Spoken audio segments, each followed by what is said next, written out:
دادگاه شهر وحدت روز 2 ایول سال 2023 در انجام مرافعه نوبتی ادوکات زندانی بزرگوار یوروف که در تالار بازداشتگاه رقم 1 در شهر دوشنبه گذشت او را در یک مورد نوی قلابی گناهکار شناخته به 10 سال زندان محکوم کرده است. مقامات تا کنون درباره انجام مرافعه نوبتی بزرگوار یوروف خبری نشر نکردند، ولی جمشید یوروف برادر بزرگوار یوروف که در لهستان یا پولش به سر میبرد و در اینجا سازمان حامی حقوق انسان را با نام بنیاد بزرگمیر تأسیس داده است، حکم برادرش را بهرامانه و ناعادلانه نامیده به رادیو آزادی گفته است.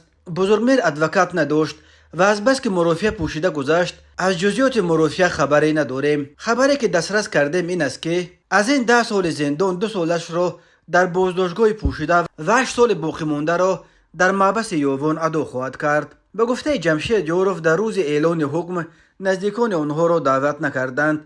تا امروز از 28 سال حکم زندان بزرگمیر یوروف با حساب 8 سال در زندان سپری کردهش و چند قانون عفو در عموم تقریبا 18 سال کم شده بود و 10 سال و 2 ماه باقی مانده بود. با علاوه حکم نو مهلت جزای این ادوکات شناخته دیگر باره از 20 سال گذشت. به ضد بزرگمیر یوروف بر اساس شکایت حسن حسنوف یک زندانی محبس وحدت پرونده نو با اتهام قلابی گشوده بودند. حسن حسنوف ساکن جماعت چورکوی اسفره که با جرم قاچاق مواد مخدر به 17 سال زندان محکوم شده بود در جریان تفتیشات و در مرافعه دادگاهی پایفشاری کرده است که گویا بزرگمیر یوروف با وعده مساعدت به آزادی پیش از مهلت از خویشاوندان او 42500 سومونی گرفته است. بزرگمیر یوروف چنین معامله با حسن حسنوف را رد کرده تهمت نامیده است.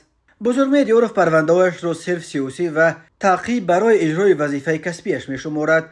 سازمان‌های حامی حقوق بشر از جمله هیومن رایتس واچ، عفو بین المللی و کمیته هلسینکی نروژ نیز بزرگمیر یوروف را محبوس سیاسی عنوان کرده چندین بار از حکومت تاجیکستان رهایی به قید و شرط او و دیگر وکیلان مدافع زندانی را طلب کردند. سازمان ملل نیز سال 2018 حکم یوروف را به اساس شمرده از حکومت تاجیکستان آزاد کردن او را طلب کرده بود، اما دوشنبه این طلب سازمان ملل را نپذیرفت.